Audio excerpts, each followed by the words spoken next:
నేను రవికాంత్ వరంగల్ జిల్లా ప్రధాన వార్తలను చూద్దాం. జర్నలిస్టు ఇండ్ల స్థలాల విషయంలో కాంగ్రెస్ ప్రభుత్వం మోసం చేసిందని నర్సంపేట మాజీ ఎమ్మెల్యే పెద్ది సుదర్శన్ రెడ్డి అన్నారు.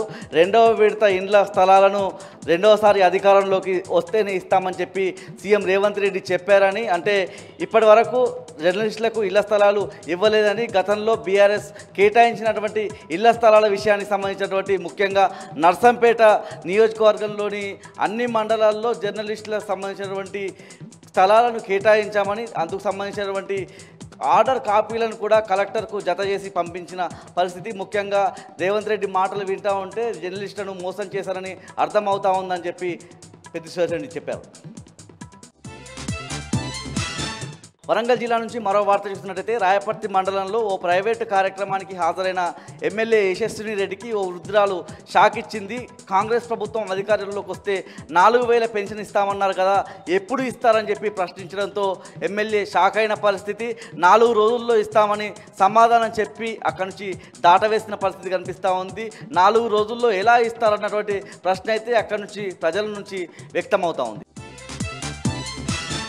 జనగామ జిల్లా ప్రధాన వార్తలను చూసినట్టయితే వరంగల్ హైదరాబాద్ జాతీయ రహదారి నెల్లుట్ల బైపాస్ రోడ్డు వద్ద రోడ్డు దాటుతున్నటువంటి ఓ మహిళను అతివేగంగా వచ్చిన కారు ఢీకొంది. ఈ ఘటనలో ఆ మహిళ అక్కడికక్కడే మృతి చెందిన పరిస్థితి కనిపిస్తూ ఉంది. పోలీసులు ఆ కారు డ్రైవర్ను అరెస్ట్ చేయడంలో నిర్లక్ష్యం వహిస్తున్నారంటూ నిరసన వ్యక్తం చేస్తూ మృతదేహంతో జాతీయ రహదారిపై ఆ మృతురాలి బంధువులంతా కూడా ఆందోళన తెలిపిన పరిస్థితి కనిపిస్తూ ఉంది.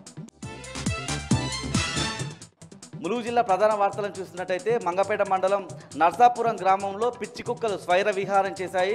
పిచ్చి కుక్కల దాడిలో 4గురికి తీవ్ర గాయాలైన పరిస్థితి కనిపిస్తూ ఉంది. పంచాయతీ అధికారుల నిర్లక్ష్యం వల్లే కుక్కలు పెరిగిపోయాయని చెప్పి అక్కడ ఉన్నటువంటి గ్రామస్తులంతా కూడా ఆరోపిస్తూ ఉన్నారు. ఇప్పటికైనా పిచ్చి కుక్కలను నివారణ కోసం చర్యలు చేపట్టాలని వాళ్ళంతా కూడా డిమాండ్ చేస్తున్నారు.